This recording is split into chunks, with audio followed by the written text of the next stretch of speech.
Mesopotamia dikelilingi gurun seperti Nafud dan Hamad, tapi punya sungai Eufrat 2.815 km dan Tigris 2.045 km yang banjir saat hujan, membuat tanah sangat subur. Kesuburan ini menarik bangsa Sumeria untuk bermigrasi dan membangun kota besar seperti Ur, Uruk, Lagash, dan Nippur dengan bahan tanah liat. Area ini disebut The Fertile Crescent karena tanahnya subur membentang dari Laut Tengah ke Teluk Persia. Karena geografisnya terbuka tanpa benteng alam, penduduk membangun benteng dan parit berlindung dari serangan bangsa lain. Sistem pemerintahan. Pemerintahan bersifat birokrasi dengan raja sebagai kepala dan pendeta, patesi. Raja dipilih karena keturunan, keberhasilan militer, atau dianggap utusan dewa. Politik dan agama erat sekali. Raja dianggap wakil dewa pelindung negara. Raja mengatur ekonomi, hukum, keamanan, dan agama, sedangkan pendeta urus pemujaan di kuil yang pusat kehidupan sosial dan keagamaan. 1. Bangsa Sumeria, penduduk asli Mesopotamia, mulai masuk sekitar 5.300 SM dari Iran, periode Ubaid. Di periode Uruk, sekitar 4.000 sampai 3.100 SM, dan Jemdet Nasr, sekitar 3.100 sampai 2.900 SM, mereka mulai kembangkan tulisan cuneiform dan pemerintahan semi kerajaan. Tahun 3.500 SM dianggap awal peradaban Sumeria dan Mesopotamia karena mereka membentuk budaya utama di sana. Memuja banyak dewa seperti Anu, langit, Enlil, bumi, dan Ea, air, dengan Zigurat sebagai tempat pemujaan. Peradaban Sumeria runtuh setelah diserang bangsa Akkadia di bawah Sargon sekitar 2350 sebelum Masehi. 2. Bangsa Akkadia. Setelah penaklukan Sargon Agung, Mesopotamia Selatan dikenal sebagai tanah bangsa Sumeria dan Akkadia. Sargon memperluas wilayah sampai utara, kerajaan Asyur, membawa puncak kejayaan Akkadia. Budaya Sumeria dan Akkadia berakulturasi jadi era Sumero-Akkadia. Bahasa Akkadia ganti bahasa Sumeria, tapi tulisan cuneiform tetap dipakai. Menciptakan sistem pos pertama dengan amplop tanah liat bertulis nama, alamat, dan cap pengirim. Pemerintahan Sargon berlangsung 55 tahun, penggantinya Rimush, Manishtusu, Naramsin, dan Sharkali-Sharri. Masa Sharkali-Sharri kacau karena pemberontakan bangsa nomad seperti Amori dan Elam. Sekitar 2115 sebelum Masehi, bangsa Guti menundukkan dinasti Akkadia dan mengakhiri kekuasaan mereka di Sumeria. Bangsa Elam tinggal di Iran Barat Daya, di antara dataran tinggi Iran dan Mesopotamia, dengan Durutan sebagai pusat politik dan agama.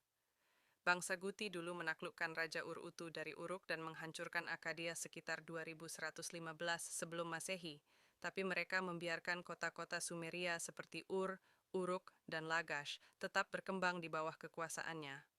Kekuasaan Guti cuma sekitar setengah abad, lalu sekitar 2050 SM Kerajaan Ur yang dipimpin Urnamu mengusir Guti dan menaklukkan Uruk, memulai era kebangkitan Sumeria. Urnamu terkenal karena membuat undang-undang Urnamu yang tertulis di lempengan tanah liat, membangun zigurat besar seperti Zigurat Agung Ur, dan menghidupkan kembali bahasa serta budaya Sumeria yang hampir hilang karena pengaruh bangsa Semit. Namun sekitar 2002 sebelum Masehi, bangsa Elam dari Persia menaklukkan Ur dan menjadikan Larsa sebagai pusat pemerintahan. Tidak lama setelah itu, bangsa Amori dari wilayah Suriah merebut kota-kota Sumero-Akkadia dan menggantikan Elam sebagai penguasa Mesopotamia.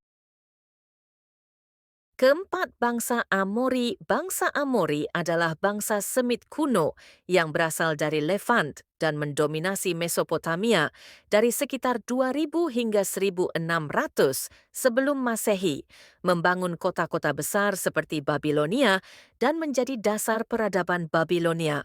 Mereka dikenal karena mendirikan beberapa negara kota penting, mencapai puncak kejayaan di bawah Raja Hammurabi dan kemudian diserap ke dalam kerajaan-kerajaan lain seperti Asyur dan menjadi Hyksos di Mesir. 5. Bangsa Asyur saat Sargon Agung dari Akkadia menguasai Sumeria, kerajaan Asyur ikut juga dikuasai. Sebagai ibu kota, raja-raja Asyur lebih memilih mengembangkan kota Niniwe daripada bermarkas di Asyur. Di bawah Asyur, kota Niniwe menjadi terkenal dengan bangunan-bangunan megah dan irigasi yang maju. Kerajaan Asyur mencapai kejayaan pada masa pemerintahan Raja Tiglath-Pileser III. Raja Sargon II digantikan putranya yang bernama Sanherib. 6. Bangsa Khaldea, Kerajaan Babylon, ditegakkan kembali di bawah bangsa Khaldea dengan nama Babilonia Baru. Di bawah pemerintahan Nebukadnezar, kedua Babilonia Baru mencapai puncak kejayaan. Nebukadnezar kedua terkenal karena ekspedisi militer ke berbagai wilayah seperti Suriah dan Phoenisia, Lebanon sekarang. Kerajaan Babilonia Baru mencapai puncak kejayaan pada masa Nebukadnezar II. Berikut keberhasilan yang dicapai oleh Nebukadnezar II. A. Mengalahkan bangsa Yahud Israel dan bangsa di sekitarnya. B. Membuat jalan dan jembatan untuk memperlancar hubungan lalu lintas kota Babilonia. C. Membangun Menara Babel, Babylon untuk keindahan kota dan mercusuar. D. Membuat taman gantung, taman yang dibangun di atas bukit. A. Membagi khatulistiwa yang mengelilingi bumi menjadi 360 derajat 7. Bangsa Persia dan Yunani Cyrus Agung membangun kekaisaran Persia dengan membagi wilayah dalam satrapi-satrapi provinsi. Selanjutnya Cyrus Agung digantikan oleh Darius Premier. Dalam pertempuran melawan Alexander Agung dari kerajaan Macedonia, Yunani, Persia takluk.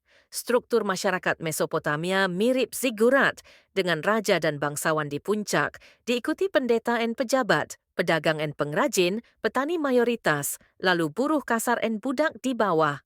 1. Raja. Sebagai wakil dewa, kuasai politik, hukum, agama. 2. Bangsawan, bertugas untuk militer dan keluarga kerajaan. 3. Pendeta. Bertugas mengurus kuil dan menjelaskan kehendak dewa. Keempat, pejabat, bertugas sebagai pengelola pemerintahan. 5. Pedagang dan pengrajin, sebagai penjual serta pembeli dan penghasil barang seni kerajinan. 6. Petani, mayoritas sehingga bertugas sebagai penyedia makanan. 7. Buruh kasar dan budak, bertugas sebagai pekerja fisik berat atau budak dari tawanan perang apabila bisa membayar hutang, bisa dibebaskan. Sistem kepercayaan. Di Mesopotamia, agama dicirikan oleh beberapa hal berikut. 1. Adanya negara agama. 2. Kepercayaan akan adanya kehidupan setelah kematian. 3. Penghormatan terhadap para pemimpin negara, penguasa, atau imam-iman karena diyakini sebagai perwujudan dewa tertentu. 4. Totemisme merupakan kepercayaan bahwa sebuah objek, binatang atau tumbuhan memiliki makna spiritual bagi sekelompok orang. 5. Antropomorfisme merupakan sistem menghubungkan karakteristik-karakteristik khas manusia ke makhluk-makhluk non-manusia. 6. Politeisme merupakan kepercayaan dan penyembahan terhadap banyak dewa. Sumeria tersebut dianggap sebagai wakil dari dewa-dewa pelindung negara. Oleh karena itu, negara-negara kota Sumeria sering disebut sebagai negara Kul, Temple State. Adapun pemerintahannya disebut Imam Raja. Setiap negara kota memiliki dewa pelindung. Adapun kepercayaan terhadap dewa pelindung ini, berikut contoh dewa pelindung. 1. Asyur, merupakan dewa utama kota Asyur. 2. Sin, dewa bulan, merupakan pelindung negara kota Ur. 3. Marduk, semula dewa badai, tetapi kemudian menjadi dewa utama negara kota Babylon dan menjadi dewa bangsa Babilonia. 4. Anu, dewa langit, merupakan pelindung negara kota Uruk. 5. Ninurta, dewa petir dan badai, merupakan pelindung kota Lagash. 6. Utu, dewa matahari dan keadilan, merupakan pelindung negara kota Lansa. Tulisan cuneiform merupakan sistem penulisan di atas lempengan tanah liat yang disebut dengan cuneiform, huruf paku. Sistem tulisan tertua dalam bentuk bergambar tersebut ditemukan sekitar tahun 3300 sebelum Masehi. Teks tertulis dalam cuneiform terdiri atas madah atau himne, doa, mantra magis, surat-surat dan transaksi bisnis pribadi, hukum, teks-teks ilmiah seperti matematika, astronomi, astrologi, dan obat-obatan, serta sastra dan puisi. 2. Seni dan arsitektur penaklukan Sumeria oleh Sargon Agung dari Akkad ikut mengubah seni dan arsitektur Sumeria. Pada masa Akkaida dalam bidang seni ukir menunjukkan kemajuan yang pesat, contohnya 2 patung kepala Akkaida. Seni ukir yang terkenal pada periode pasca runtuhnya Akkaida adalah patung Gudea dari Lagash. Pada masa kekuasaan dinasti Babylon, terjadi perpaduan antara seni Akkaida dan seni zaman kebangkitan Sumeria. Bangsa Kasit meninggalkan warisan seni berupa kuduru. Kuduru merupakan pemberian tanah kepada kerajaan bawahannya. Meskipun bernilai seni rendah, kuduru sangat penting artinya untuk memahami sejarah sosial, politik dan budaya pada masa itu. Pada masa kekuasaan bangsa Khaldea Babilonia, Mesopotamia kaya akan bangunan-bangunan megah seperti Ziggurat Etemenanki, Gerbang Ishtar, dan Taman Gantung Babilonia. 3. Taman Gantung Babilonia dibangun oleh Nebukadnezar II. Taman ini dibuat sebagai hadiah untuk istrinya Amyitis yang merindukan rumahnya. Wujud arsitektur taman sangat unik karena bertingkat-tingkat. Taman gantung ditanami berbagai pepohonan indah dan dilengkapi dengan sistem pengairan Doyon F, pengaruh peradaban Mesopotamia. Berikut beberapa peranti pokok peradaban bangsa Sumeria yang masih berpengaruh terhadap dunia hingga saat ini, yaitu 1. Sistem kalender atau penanggalan berdasarkan peredaran bulan. 2. Sistem tulisan praktis yang mengantarkan manusia memasuki zaman sejarah. 3. Perhitungan seksadesimal yang menjadi dasar hitungan per 6 bulan. 4. Teknologi roda yang menjadi dasar pengembang peralatan mekanik. 5.